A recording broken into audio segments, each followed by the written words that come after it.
Welcome back to the daily Rambam class.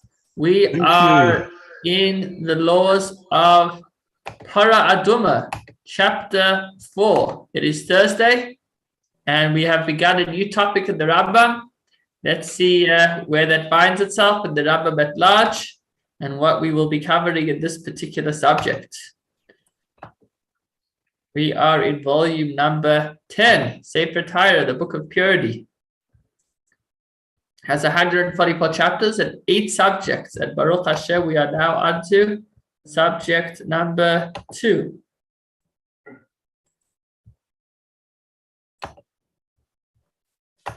Sure. In this particular book, we will be covering these 8 topics.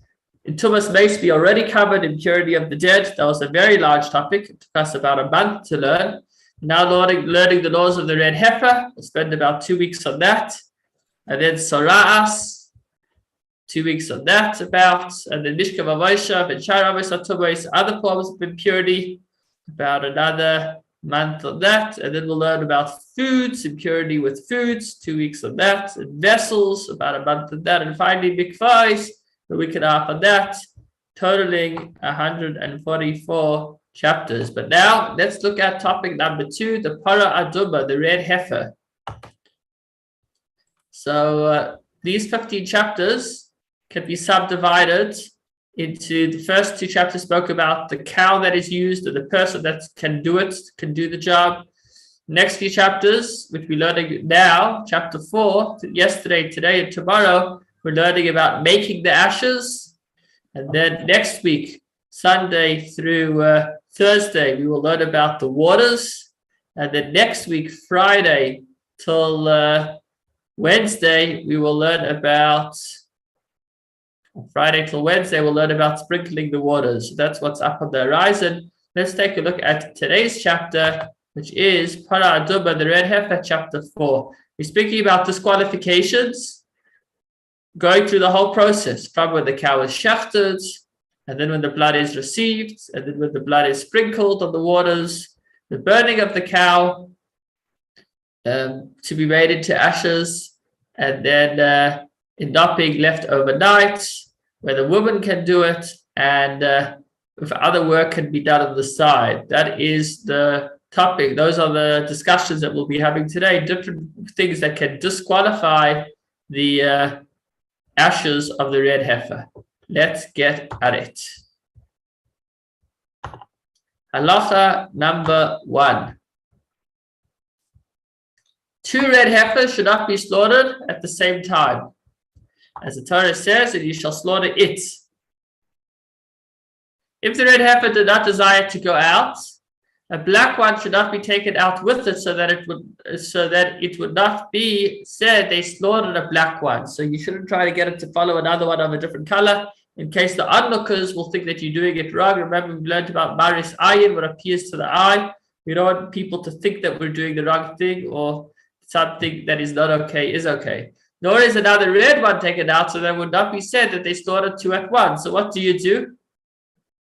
I guess have a bit of patience. Halacha number 3. When a red heifer was slaughtered with another intent in mind, so he shafted it, having in mind that he's going to use it for a nice challenge in Shabbos day, or its blood was received or sprinkled with another intent in mind. Maybe he thought he would use it as a korban, or with the correct intent and another intent in mind. So he had 2 things in mind, or with another intent and the proper intent in mind, or if it was offered by someone other than a kohen,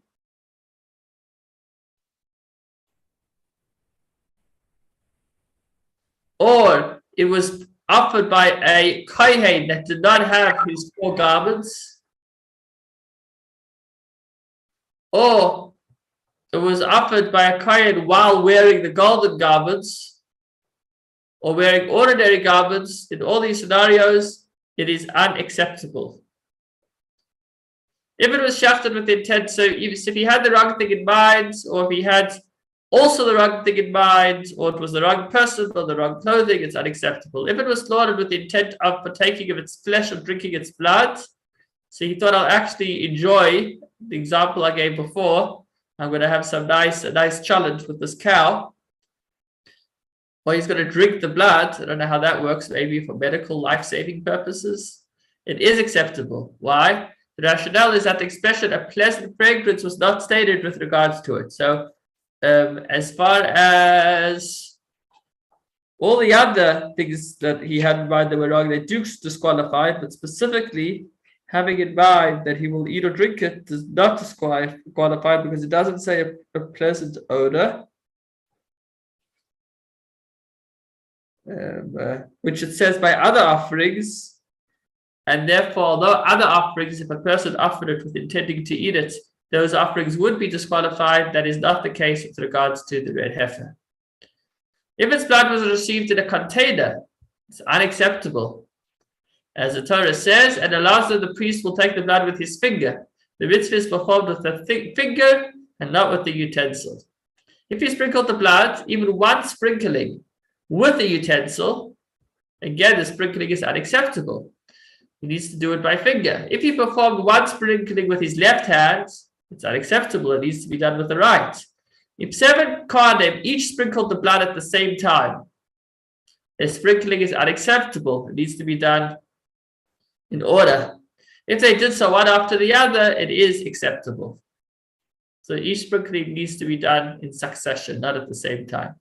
If he sprinkled the blood, but didn't sprinkle it in the right direction, he didn't direct it towards the base of Mikdash, it's unacceptable, as the Torah says, opposite the front of the tent of meeting. Implied is that he should direct it towards the sanctuary and see the sanctuary. So the Torah says it needs to be in the right direction. Simply if you slaughtered it or burnt it not opposite the sanctuary, again, it is unacceptable, as the Torah says, he shall slaughter it before him, in front of him. When does the Rambam apply? When he sprinkled the blood or burnt or slaughtered the heifer southwards or northwards or with his back to the sanctuary. If, however, he stood between the east and the west and faced the sanctuary, even if he did not direct himself towards the sanctuary exactly, it is acceptable. So if he's somewhat in the right direction, then that is good enough. I see that Stephen and Kent, you've joined us. I'm glad. I was worried about you. Halacha number 7. If one of the sprinklings is lacking, it's unacceptable. If one dipped his finger in the blood twice and sprinkled once, it's unacceptable. If he dipped his finger once and sprinkled twice, even if he did not count the second sprinkling, instead dipped his finger and sprinkled the second time, it is unacceptable. What is implied? If he dipped his finger in the blood for the 6th time and perform, so he needs to do each time dip, sprinkle, dip, sprinkle, dip, sprinkle. But if he did that, if by time number 6 he dipped his finger in the blood and then he sprinkled both number 6 and 7, so if after dipping his finger into the blood for the 7th time, it's unacceptable. If after dipping his finger into the blood for the 7th time, he performed the 7th and 8th sprinkling, or even if he dipped his finger into the blood an 8th time and then sprinkled it an 8th time, it is acceptable because the sprinkling is already complete. The job has been done. But any addition over the 7 is of no consequence, provided it is another kohen making the addition. If, however, the same kohen that will be burning it made the addition, then it's unacceptable because he involved himself in an unnecessary activity while burning it. So one of the things that we learned from today's chapter is how when you're doing something really important, you need to be completely focused, not allowing anything else to disturb, no multitasking. If one removes the blood from its arrangement and then sprinkled it, it is invalid. It needs to be in its place. If one sprinkled its blood at night, even if one performed 7 sprinklings during the day and 1 at night, it is unacceptable. Even though it's even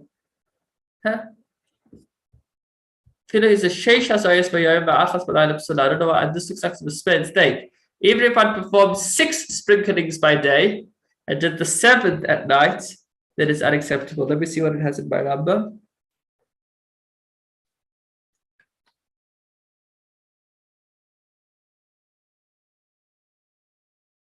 Yeah. 6 during the day and 1 at night. Maybe there's different versions. We'd have to look at the hard copy to see if there are any notes on that. Because all 7 need to be done during the day. Where are we up to? We have covered shafting the animal. We said how it needs to be shafted. And we spoke about receiving the blood. We spoke about sprinkling the blood. A little more on that. I see a question has come in. Sorry, I didn't notice it. It just came down. No worries.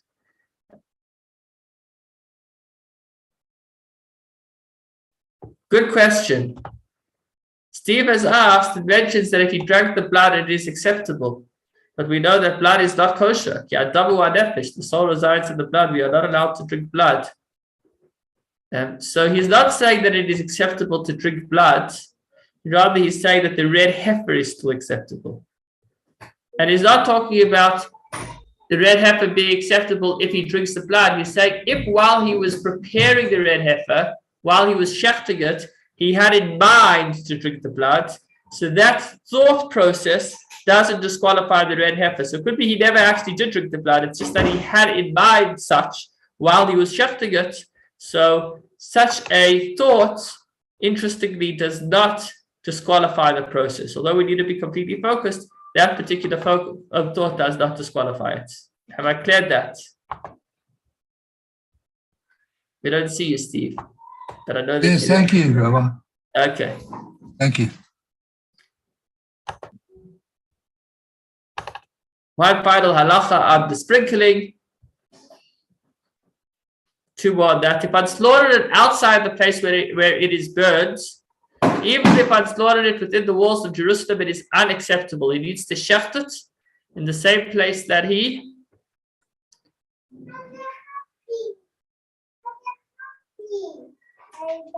will be burning it. If I burnt it outside the arrangement on which it was slaughtered. Hello, Rafi. Wow. Jetzt hat ich auf der Schuh. So hat ich vermachen die Tür oder lassen das offen? Was kommen? Also toast ist reden. Okay, die Website still. Okay, Rafi. I have the case reden. Okay, damit dir alles. Okay? Sehr still. Nicht so mir, nicht so bei mir. If I burnt it outside the arrangement on which it was slaughtered, it was divided in 2 and burnt in 2 arrangements, or 2 heifers were burned on one arrangement, it is disqualified and all needs to be burnt in the same place. If it was already reduced to ashes, then one may bring another one and slaughter it over the ashes of the first without any qualms. But while it's being burned, each cow needs to be distinct. If one skinned it and cut it into pieces and burnt it in its entirety, it is acceptable, even though he skinned it first, as long as everything is still there. If any slight part of its substance, even its dung, is lacking, it is unacceptable. This is quite an exceptional, unusual law, because usually we say that the insides of the animal are not considered part of the animal. So from a kosher perspective, the insides of the animal would, other than milk, of course, would not be considered not kosher. When it comes to the red heifer, it needs to be bought in its entirety. If an olive-sized portion of its skin, meat, or even its hair flew off the pyre, the place where it was being burned, it should be returned. And if he did not return it, it is unacceptable. If it flew outside its arrangement, one should place much. So what does he do then? So some of it flew out. So what you do is you extend the base of wood upon which it's burning wider, so that now it's all considered in the same space. If its horns, its hooves, or its dung flew off, they don't need to be returned. So although if when he started burning it, any of that had been removed, it is disqualified. Nonetheless, if they flew off the altar, it does not need to return it. The red heifer is not disqualified if it is left overnight without being burned. It's okay for it to be left overnight. Therefore, if it was slaughtered on one day and its blood sprinkled is required on that day, and then on the next day it was burned, it is acceptable. Usually when it comes to offerings, an offering that's left overnight is disqualified. But as we'll see throughout these laws, the red heifer is quite exceptional, not only to find, but also to prepare. If the priest who burns it is in the acute state of oined mourning or is lacking atonement, it is acceptable. So oined is somebody who has just had a family member pass away, and it's still the very day of the passing where burial hasn't even taken place yet. So usually, if a kohen does any work while he is in a state of oined, he actually disqualifies what he's doing. Not so with the red heifer. If one burnt it without sanctifying his hands and feet, he didn't wash his hands and feet first. It is invalid because the process of offering the red heifer is comparable to sacrificial worship. So although we just saw distinctions of things that do disqualify an offering that don't disqualify the cow, this is li'ikuva. This is necessary that he washes his hands and feet first. Where does he sanctify his hands and feet? From a consecrated vessel in the courtyard. If one consecrated them outside the courtyard with an ordinary vessel, so if instead of washing his hands and feet in the base of Mikdash or in the courtyard, he did so outside, even if it's a teeny earthenware cup, it is acceptable because the entire process of offering the heifer is performed outside. So therefore, he could wash his hands there too. When the priest who burns the red heifer immerses himself, so we will learn, or we have learned, that when the kohen prepares the red heifer, he becomes impure. Subsequently, he goes into mikveh. He need not sanctify his hands and feet again. When he comes out of the mikveh, he doesn't need to do a special washing of the hands and feet. Again, its entire process of offering, it is performed by those who immersed that day. So since he's gone to mikveh, if he washed his hands before, then he doesn't need to wash his hands again. If one burns it without wood or with all types of wood, even with straw or stubble, it's acceptable. The optimum way of performing the mitzvah is not to reduce the wood less than is appropriate. That's the best you should have wood, but if you don't, it still works. On the contrary, one should add to it bundles of hyssop and Greek hyssop while it is burning to increase the amount of ashes. So when we're collecting the ashes, we don't distinguish between the wood and the cow. Any ashes from that platform are all considered ashes of the red heifer. So he should specifically add wood so that he has more ashes. One may add to its conflagration until the red heifer is reduced to ashes. As long as it's still burning, he could still keep adding wood. But once it's reduced to ashes, if he added even a single piece of wood, then it's like something got mixed in and it's disqualified. It's like somebody took random other ashes and mixed it into the ashes of the red heifer. Finally,